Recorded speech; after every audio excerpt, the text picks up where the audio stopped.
O Observatório Astronômico de Brusque está completando 35 anos de funcionamento. E para comemorar essa data, o Observatório vai sediar o 3º Simpósio Catarinense de Astronomia.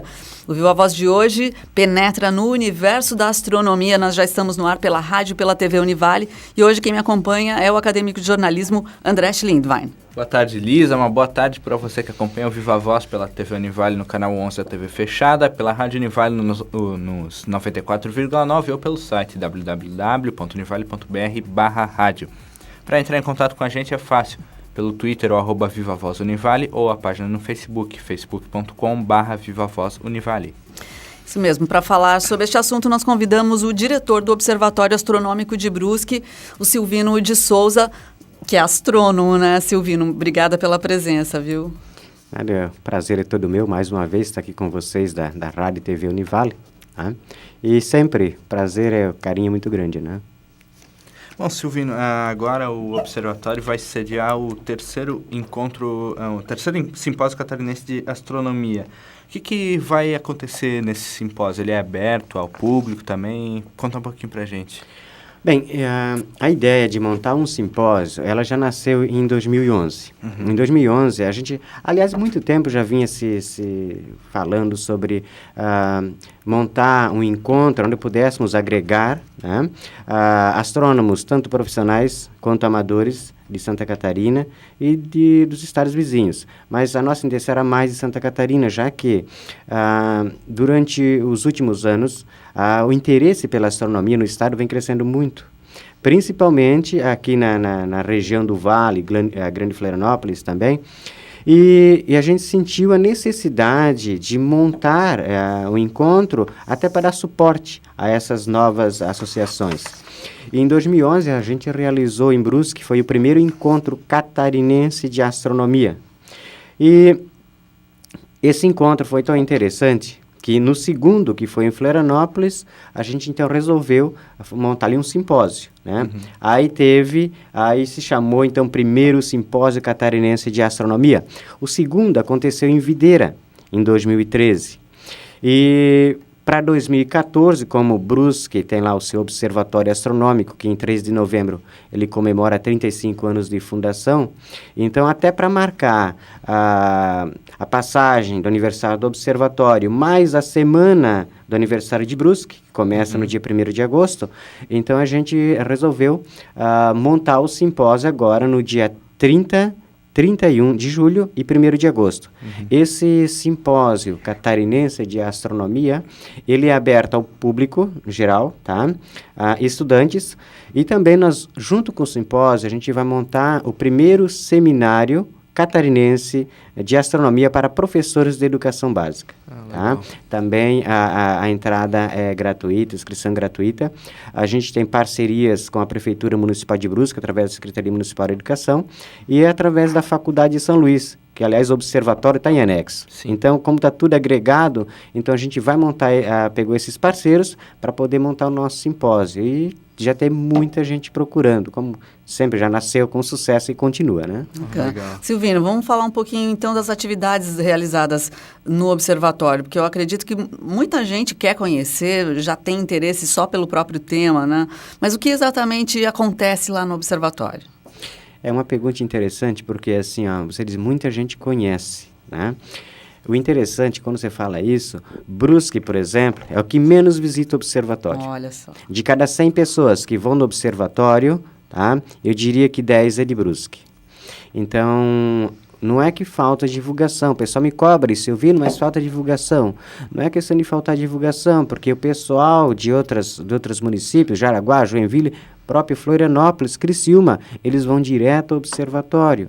E o pessoal de Brusque, eles não conhecem. Se você perguntar para uma pessoa que está passando na rua em frente ao observatório, aonde fica, ela não sabe indicar.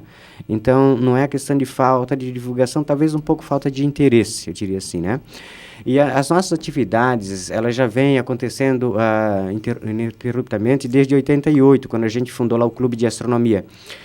E começamos com um projeto chamado Astronomia Volta à Escola. E o pessoal diz, por que volta?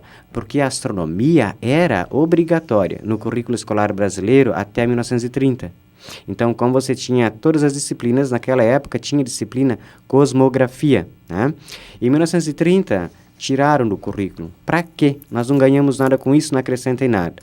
Hoje o Brasil, ele sofre, né? Ele mergulhou, eu diria, numa era de trevas com relação a esse conhecimento. Então, como é que você pode falar para uma criança de preservação, de aquecimento global, se ela não tem uma visão mínima de astronomia, de planeta, Terra no universo? Então, isso é complicado. Então, a gente montou esse trabalho, foi bem interessante, esse trabalho continua até hoje. Todos os dias, a gente está atendendo estudantes manhã, tarde e noite, isso da pré-escola até o ensino superior. Uma média de 6.000 pessoas por ano passam por lá. Então, a gente até fez um levantamento no final do ano, e de 1995 até final de 2010, foram 114 mil pessoas que passaram no observatório. Então, é um trabalho assim, ó. Como o observatório hoje, ele foi, aliás, edificado no centro, e Brusque está crescendo muito rápido, assim como Itajaí, com várias cidades do estado. Então, a própria iluminação, o próprio espaço hoje, ele não comporta mais para que se faça um trabalho de pesquisa mais aprofundado. Você até faz trabalho de planetas, né, trabalho planetário, mas para fazer tipo uma fotografia de um céu profundo, um estudo de galáxias, é mais complicado.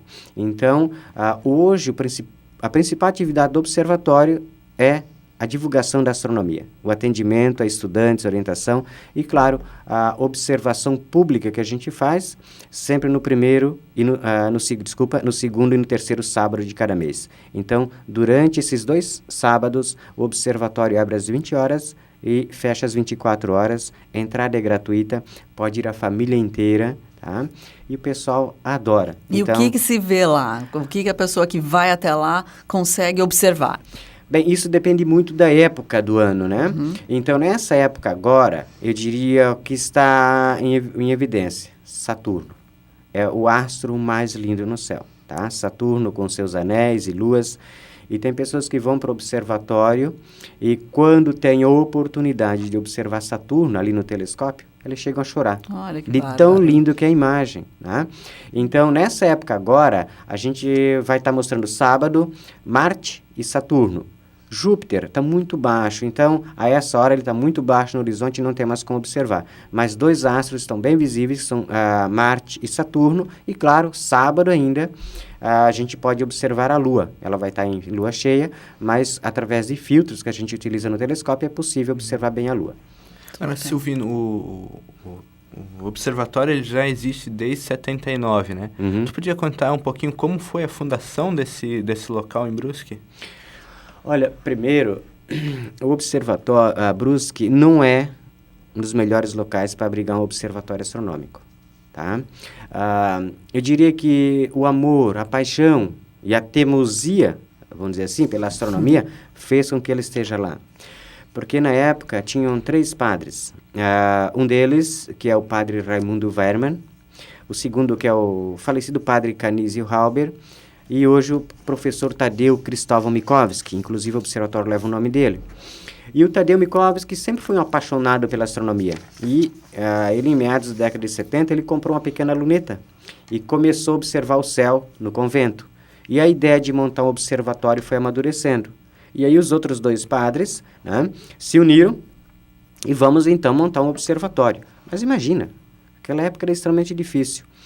Foi onde entrou o terceiro padre, Raimundo Wehrmann, e descobriu que havia um telescópio lá na cidade de Lavras, no interior do estado de Minas Gerais, e esse equipamento estava parado havia muito tempo, estava no porão do colégio. E ele foi lá e pediu o equipamento.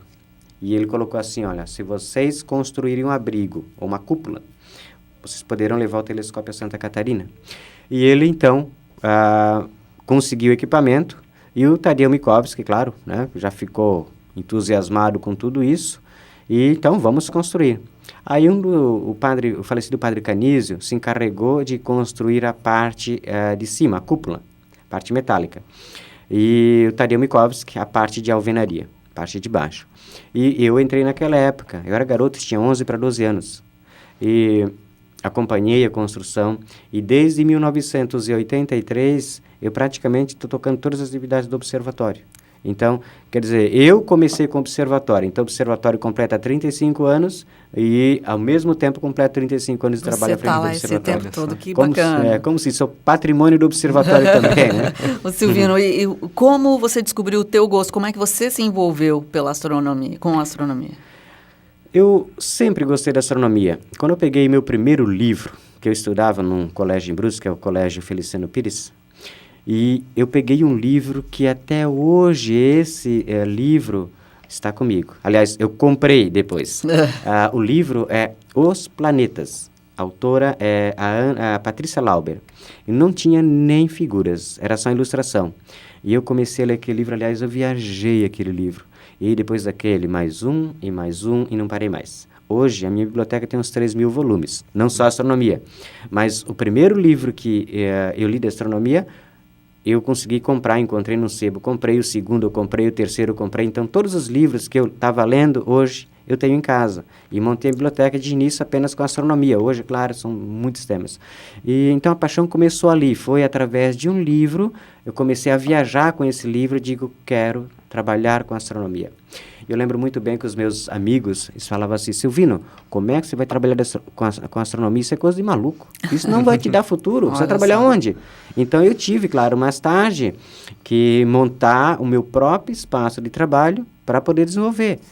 E hoje eu diria assim, ó, que eu gosto muito, se eu puder ficar mais 200 anos trabalhando com astronomia, eu trabalharia. Tá? Aliás, se Deus me desse duas opções, a primeira, né, viver 400 anos. Com uma pessoa mais famosa, mais rica, mais saudável e mais linda de todo mundo. Isso, né? Tá? Mas esquece a astronomia. A astronomia na minha vida acabou. Não existe mais. Ou me desse a segunda opção. Viver 60 anos, do jeito que eu estou vivendo, mas continuando com o meu trabalho. Prefiro a segunda opção. Porque legal. Sem astronomia, não seria feliz. Bacana. Então, eu prefiro a segunda opção. Silvino, o observatório hoje ele conta com que estrutura para realizar as atividades? O nosso principal telescópio ainda continua sendo um telescópio Cassegrain de 300 milímetros, que é um telescópio antigo, né, um telescópio que tem uma certa fama. E esse é o nosso equipamento de pesquisas. E nós temos mais 4 telescópios, né? Nós temos um outro telescópio newtoniano de 250 milímetros de espelho, 2 de 200 e um de 150 milímetros. Então, esses são os equipamentos que a gente utiliza para público. Então, o nosso observatório tem um terraço na parte de cima e esses equipamentos são distribuídos nesse terraço. Então, não apenas as pessoas vão lá para ver um objeto só, né? Então, esses 4 equipamentos, um está apontado para a Lua, por exemplo, um para Saturno, um para Marte, um para aglomerado de estrelas. Então, o pessoal tem a oportunidade de observar muitas belezas numa noite só.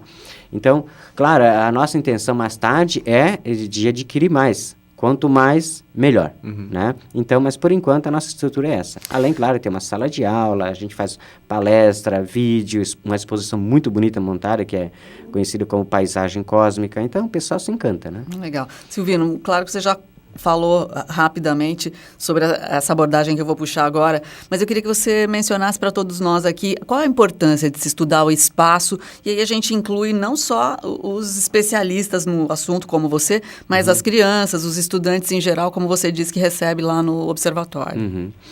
É interessante porque, como eu falei, todos os dias a gente tem grupo de estudantes lá. Então, essa visita tem que ser agendada, uma visita orientada tem que ser agendada. Bem, e o meu trabalho, geralmente, em torno de umas 2 horas, tá? É o que eu costumo. A minha palestra, exposição, tudo certo. 2 horas. Mas tem alguns grupos que se ficar 5 horas com eles querem ficar 8 horas, né? Então, eu sei que muitos professores falam assim, Silvino, é fantástico. Eu não sei quem está mais encantado. Se são os nossos alunos ou somos os nossos professores, né? Porque, assim, você pode passar... A astronomia é complicado, é uma ciência complicada quando você fala em astronomia, física, mas a gente trabalha muito a parte romântica da astronomia. Então, não adianta você levar crianças e falar de cálculos e mais cálculos, porque eles não vão entender. Certo. Então, você fala das maravilhas do universo, você fala da preservação da Terra, você situa o homem como membro desse universo. Isso é importante. Então, as crianças, elas ficam maravilhadas. E eu acho que é importante quando você coloca muita questão da preservação. Porque como é que você vai ensinar uma criança a preservar um planeta se ele tem uma visão muito limitada, muitas vezes de próprio bairro, de cidade? Eles não têm uma visão de planeta Terra no universo, uma visão mais ampla disso tudo. Então, você tem que situar essa criança no seu próprio lugar no universo. E a Terra é o nosso berço no universo. Isso é importante. Perfeito. Vamos para o intervalo. Daqui a pouco a gente volta a conversar com o astrônomo Silvino de Souza, diretor do Observatório Astronômico de Brusque. Já estamos de volta. Hoje estamos conversando com o diretor do Observatório Astronômico de Brusque, o Silvino de Souza. Silvino, agora tem uma curiosidade que um dos telescópios do observatório dizem que pode ter sido usado até pelo Einstein, é isso? O equipamento principal do observatório é um telescópio caça grande 300mm. Uhum. Esse telescópio, antes de vir para o Observatório de Brusque, ele estava instalado no Observatório Municipal de Campinas. Mas antes disso, ele havia sido instalado no observatório em São Paulo, praticamente no centro, que era na Vila Olímpia, em São Paulo. Estava com o mestre Jean Nicolini. Esse telescópio, ele veio para o Brasil em 1958, tá? Mas veio de onde? Bem, a gente quis saber, fomos procurar um pouco mais e descobrir a história dele. Uhum. Esse telescópio ele estava instalado no Observatório de Valley View, né, na universidade do mesmo nome, e na cidade de Pittsburgh, na Pensilvânia, Estados Unidos. E como o físico Albert Einstein, ele visitava muito Pittsburgh, ele estava muito nessa universidade. Possivelmente, ele tenha observado através desse telescópio, tá? Nós não temos essa informação ainda, não sabemos se isso é verídico, é só uma hipótese, mas as chances são muito grandes. Olha, legal. Que interessantíssimo, hein? Vamos lá olhar o telescópio do Einstein. Silvino, um fenômeno que aconteceu recentemente, no mês de abril, teve um eclipse lunar, né? Queria que você explicasse um pouquinho por que acontecem essas eclipses, por que não acontece com tanta frequência. Dá para falar um pouquinho sobre o tema? Esse eclipse nós tivemos no dia 15 de abril, né? Era um eclipse que se comentou muito pela questão da cor da Lua. A lua de sangue, a lua sangrenta, e até porque estava ocorrendo aí na véspera de Quaresma, né? E o pessoal, claro, queria observar. Esse eclipse ele começou já de madrugada. A gente até ficou de prontidão para poder fotografar. Eu consegui fazer algumas fotos, inclusive está no Facebook do Observatório Astronômico. E o céu estava legal, tá? Era uma hora da manhã, o céu estava legal. Começou a vir uma névoa. Essa névoa atrapalhou um pouco, a gente teve que se desdobrar usando filtros para poder captar algumas imagens, até que fechou, depois abriu. Na foto, onde ia aparecer, no momento da totalidade, a gente fez uma única imagem. Ela aparece bem vermelho. E depois cobriu e não apareceu mais nada. Tá? Mas a gente conseguiu, pelo menos, registrar esse eclipse. Nós teremos outro eclipse total da Lua, que será muito bonito, mais cedo, na noite de 27 para 28 de setembro do ano que vem, 2015. Então, esse eclipse vai começar um pouco mais cedo. Ele não tem os horários definidos, tá? Não tem aqui, mas vai começar um pouquinho mais cedo. E esse eclipse da Lua, o interessante é porque qualquer pessoa pode observar, não precisa de filtros especiais, né? Pode observar de binóculos, de telescópios, de lunetas, ao contrário de um eclipse total do Sol, que você tem que tomar todo o cuidado, filtros e tudo mais. E eclipses totais da Lua, eles são mais raros, né? Ocorrem com mais frequências. Então, nós tivemos agora este ano temos ano que vem outro, temos em 2016 outro. O do Sol, não, do Sol é muito raro. Tanto é que nós tivemos um eclipse total do Sol visível aqui no Brasil, né, que foi mais na região sul, em 3 de novembro de 1994. E nós teremos um outro, que vai ser em 8 de janeiro de 2103. Uau! Né? Então, é o próximo. Então dá para o pessoal já começar a se preparar, comprar binóculos, telescópios, né? Esperar esse eclipse. Então, vitamina para chegar até lá. Não é você esperar tanto tempo, tá? Para observar 5 minutos de eclipse, que é o máximo que diria, né? 5 minutos, vamos colocar, e chegar no dia Tá chovendo ou nublado? Pois é, tem mais isso. Tem mais isso. Os astros brincam de esconde-esconde. Tem. Eu, inclusive, uma vez, lá em 1996, eu tive no Caribe para observar um eclipse. Até fui com um colega do Observatório Nacional e a gente havia se preparado muito tempo. E estava o céu maravilhoso, perfeito, quando a gente chegou lá no primeiro dia. Aí, no segundo dia, o eclipse também amanheceu lindo. O eclipse seria por volta de 11h30 da manhã. E começou a fechar o céu, fechou. Né? A sorte que a gente estava com os equipamentos que conseguimos ali fazer um trabalho do campo magnético do Sol. E um outro que quase também foi literalmente para o espaço foi de 99 na França, o último eclipse total do século, né? E foi eu também, um colega do Observatório Nacional, a gente sempre viajava junto, e nós tínhamos, o nosso destino seria a cidade de Noyon. Lá o eclipse seria melhor observado. E no momento do eclipse, umas 3 horas antes, o céu começou a fechar. Eu falei para ele, Marcomede, eu não vou ficar aqui. Ele disse assim para mim, que é carioca, né? Calma, se vocês do Sul se estressam à toa, né? Até calma, mas imagina, eu vim viajar esse monte, gastar um monte para não ver eclipse. E eu peguei um trem, aqueles trem rápidos, e eu fui um pouco mais ao sul, fui até Nantes. E na minha pressa de fotografar o eclipse, eu esqueci um equipamento que acoplava a câmera no telescópio. E cheguei lá e encontrei o pessoal da Sociedade Astronômica da França, que eu sou membro dessa sociedade, e aí peguei o telescópio deles, nem usei mais o meu telescópio, e consegui fotografar o eclipse. 15 minutos depois que acabou o eclipse, choveu. Uau. Então, meu santo foi forte. As fotos estão lá no observatório, mas foi assim, fantástico. Então, eclipses totais de sol são tão raros que muita gente passa a vida correndo atrás desses eclipses. Onde ocorrem os eclipses, não importa onde, vão observar. Você não contou pra gente por que a Lua estava vermelha? A Lua, ela fica avermelhada assim, ó, durante muito tempo, quando não chove, tá? Uma grande quantidade de partículas de poeira, ela fica suspensa na atmosfera. Quando a luz do Sol passa por essas partículas de poeira, essas partículas suspensas na atmosfera, ela curva a luz do Sol e torna esse fulgor vermelho. Na realidade, é a poluição, poeira suspensa na atmosfera. Ou quando ocorre, por exemplo, assim, ó, um grande tempo de erupções vulcânicas, né? Que nem tivemos em 91, por exemplo. Então, quando a luz do Sol passa por essas partículas, a tendência é ela ficar mais avermelhada ou mais para o marrom. Nesse caso, ela ficou mais avermelhada esse ano. Agora, Silvino, uma curiosidade, até um debate que muita gente tem, uns dizem que sim, outros que não. Tu que trabalha com isso, estuda isso há muito tempo, tu acredita que possa existir vida fora da Terra? Bem, não sou eu poderia te responder assim, não sou eu, mas a gente conversa muito entre colegas astrônomos, tá? E a nossa opinião é a mesma. É impossível o homem estar sozinho no universo, tá? Até há pouco tempo, eu acho que eu posso colocar isso, nós tínhamos a confirmação da descoberta de 1.793 novos planetas, tá? Ao redor de outras estrelas. Esses planetas são chamados de exoplanetas ou planetas extrasolares. E esses planetas que está sendo descoberto em grande número agora, graças ao telescópio espacial Kepler.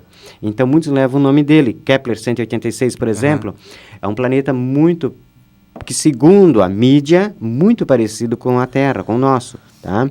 Mas não é bem isso, tá? Esse planeta, ele é um planeta que tem quase 1,5 vezes a massa da Terra, né? Eu diria 1,1. Ele está próximo de uma estrela, que é uma estrela anã de cor vermelho, tá? E possivelmente essa estrela, ela já foi uma estrela que passou por todos os estágios de vida. Então já foi uma estrela azul, já foi uma estrela branca, amarelo, laranja, e hoje ela está com uma estrela vermelho. Então se existiu vida ali, possivelmente já foi dizimada por essa explosão estelar.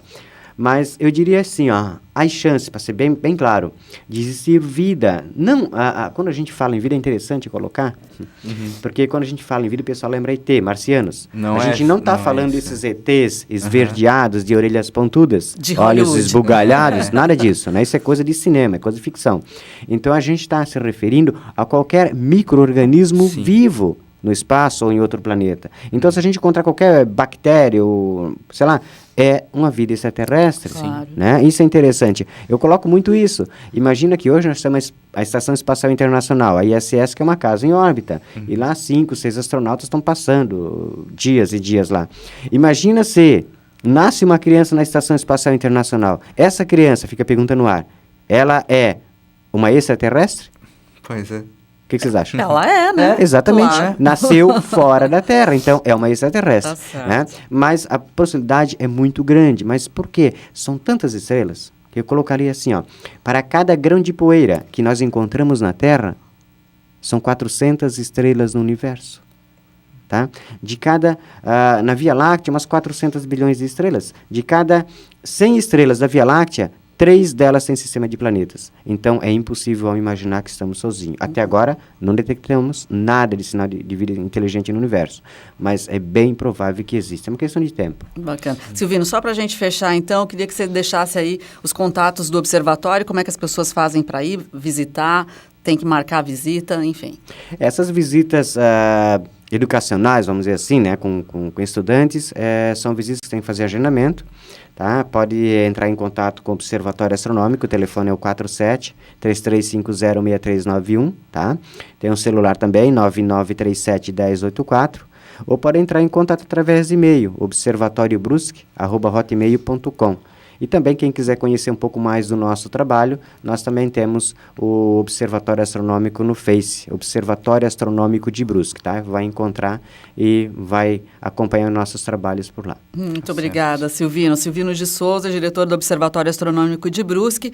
Obrigada pela presença, tá bom? Obrigado a vocês. E a gente se despede. Tchau. Tchau, até o próximo. Viva a Voz. Realização: curso de jornalismo do Centro de Ciências Sociais Aplicadas, Comunicação, Turismo e Lazer e Pró-Reitoria de Pesquisa, Pós-Graduação, Extensão e Cultura, Propec da Univale. Produção e técnica: André Schlinwein, Ellison Gumes, Fernanda Vieira e Jennifer Mânica. Coordenação: Lisa Lopes Correia. Supervisão: Alberto Russi.